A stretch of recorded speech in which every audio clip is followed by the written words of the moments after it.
Gas कंपनियों पर एक नजर डाल लेते हैं। दरअसल कच्चे तेल में उबाल का ओएनजीसी और ऑयल इंडिया जैसी कंपनियों पर क्या असर पड़ेगा, ये समझना जरूरी है। हमारे सहयोगी वरुण से जानते हैं। वरुण, जरा बताएं। देखिए, ऑयल एंड गैस क्षेत्र की कंपनियों में आज जो अच्छा खासा उछाल देखने मिला, उसका बड़ा कारण है कच्चा तेल। दरअसल कल सऊदी अरेबिया ने ये ऐलान किया कि वो प्रोडक्शन कट करने वाले हैं। उन्होंने 1 मिलियन बैरल की कटौती का ऐलान किया। ओपेक प्लस की बैठक चल रही है और इसमें माना जा रहा था कि कोई भी बदलाव नहीं किया जाएगा, लेकिन सऊदी अरब ने इस तरह की कटौती का ऐलान करके सबको सरप्राइज कर दिया और इसके बाद कच्चे तेल के दाम में अच्छा खासा उछाल देखने मिला। WTI देखिए 10 महीने के उच्चतम स्तर पे पहुंच गया, $50 के ऊपर चला गया। ब्रेंट क्रूड में भी अच्छी खासी तेजी देखने मिली।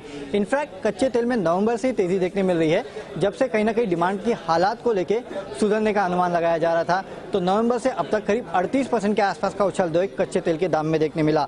अब इसका असर ONGC और ऑयल इंडिया जैसी अपस्ट्रीम कंपनीज पे होता है। ये असर क्या होता है, इसको समझिए। दरअसल $1 प्रति बैरल के कच्चे तेल के दाम में उतार चढ़ाव से इन कंपनियों के EPS पे करीब 2.5 से 3% के आसपास का बदलाव देखने मिलता है। और नवंबर से अब तक अगर आप देखें तो कच्चे तेल के दाम में करीब 12 से $14 प्रति बैरल के आसपास का उछाल देखने मिला। उस लिहाज से अगर आप देखें तो करीब 35 से 40% के आसपास इन कंपनीज के जो EPS है उसमें बढ़ोतरी होगी।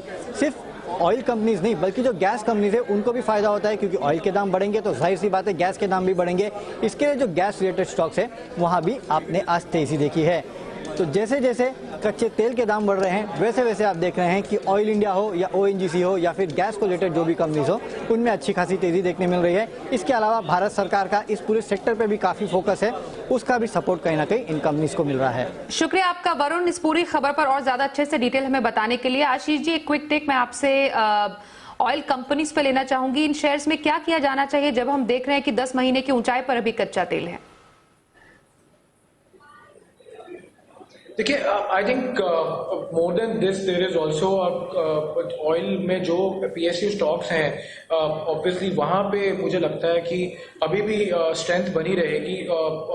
तो ज़्यादा बड़ा कारण ये होगा कि जो सरकार का PSUs की तरफ रुझान है और आने वाले बजट में कुछ इनिशिएटिव्स आ सकते हैं, तो वो करके आई थिंक ये स्टॉक्स अभी भी गर्म रहेंगे और HPCL, BPCL, IOC ये सब इन लेवल्स पे ठीक लग रहे हैं, क्योंकि upside in terms of valuation is still there because there is a lot of value in these stocks and we understand कि वैल्यू इसलिए नहीं मिलती क्योंकि हमें पता है कि जो पूरा PSU एक एक तरह का उनको वो जो प्रेशर रहता है वो नहीं मिल पाता है। तो I think going ahead with the way oil is behaving and also with the way government is quite straightforward on their plans on the PSUs, HPCL, BPCL can remain strong participants in days ahead.